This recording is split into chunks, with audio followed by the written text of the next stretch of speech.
processes. The 12 internal organs and other physiological processes, it goes further to describe the interaction of all parts of an individual, including both internal physiological and psychological processes, with external factors such as season, climate, foods, and other variables. In this way, it shows us how an imbalance in one phase or organ process can influence an imbalance in all other phases. It is inclusive of the yin and yang concept, but goes to a step further by subdividing the energies according to their influence on particular organs. Implicit in each of these systems is the perspective of life as a process of constant flow, interaction and change. All phenomena, including herbs and foods, are contained within the Chinese five-element cycle, allowing a balance of creative engendering and control. This system, therefore, is another way to describe the vision of health as balance and of disease as a manifestation of imbalance. Okay? Five-element concept. The five-element concept evolved out of an ancient people who lived closely with the earth and followed the cycles of the nature today. With artificial lighting and heating, foods imported from all around the world, and jet travel, many of us have forgotten the one powerful influence of the season upon our daily lives.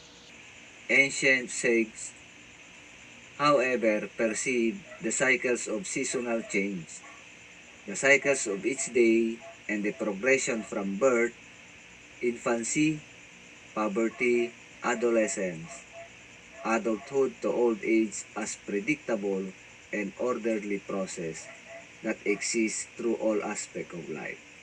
Okay? That's the five-element concept.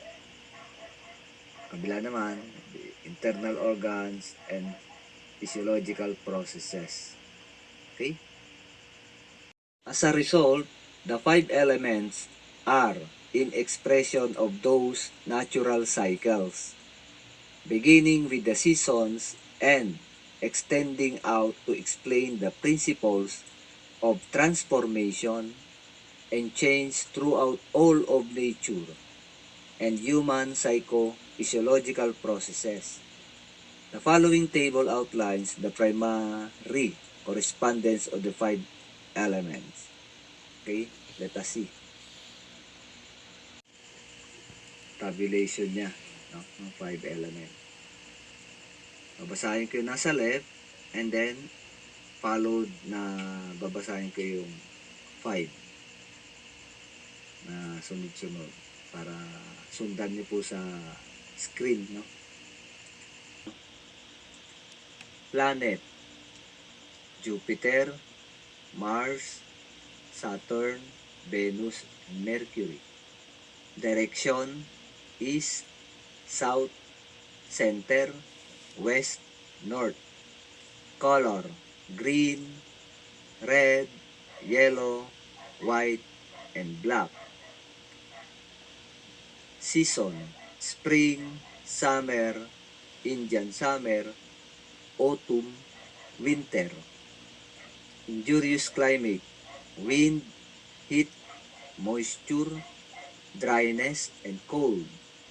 Yin organ: liver, heart, spleen, pancreas, lungs, kidney, endocrine, yang.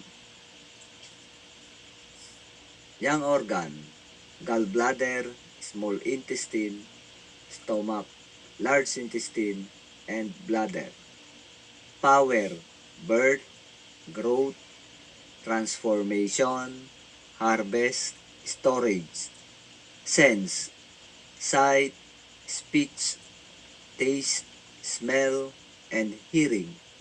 Body part, muscle, ligaments, blood vessel, flesh, skin, and bones.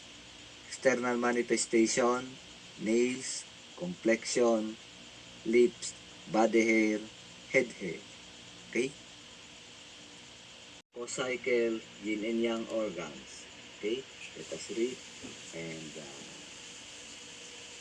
understand it well. Each of the five elements has a dynamic interrelationship with the others. These relationships are incorporated into two cycles, the Shen cycle and the Ko cycle. The Shen cycle moves clockwise and is the engendering or creative movement. Thus, fire creates an ash that engenders earth. Earth creates or engenders metal. Metal turns into a liquid when it melts to engender fluidity. Water nourishes the growth of the plant kingdom, so it engenders the wood.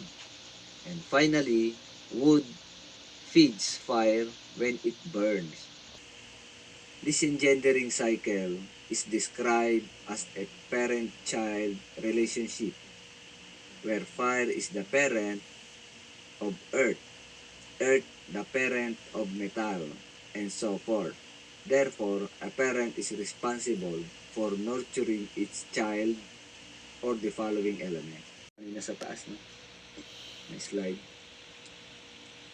Tawag pala niyan, Shen cycle, yung clockwise. Okay, tingnan naman natin yung co-cycle. The co-cycle. The co-cycle is sometimes called the controlling cycle. Nabanggit ko kanina, no? By this definition, wood controls earth by pushing through soil during its growth. Earth controls water by damming it. Water controls fire by putting it out. Fire controls metal by melting it. And metal controls wood by breaking it. The controlling cycle reflects the role of the grandparents as protectors of custom and tradition. In traditional Chinese society and their control over the behavior of the grandchildren, thus wood is the grandparent of the grandchild earth. Earth is the grandparent of the grandchild water, and so forth. As such, the grandparent controls or keeps in check its grandchild organ. There are closely related yin and yang organs that follow the husband-wife law.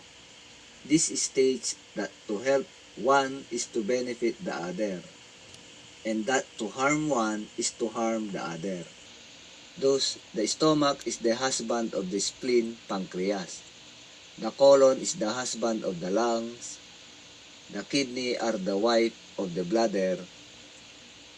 Okay, then next slide. Let us continue.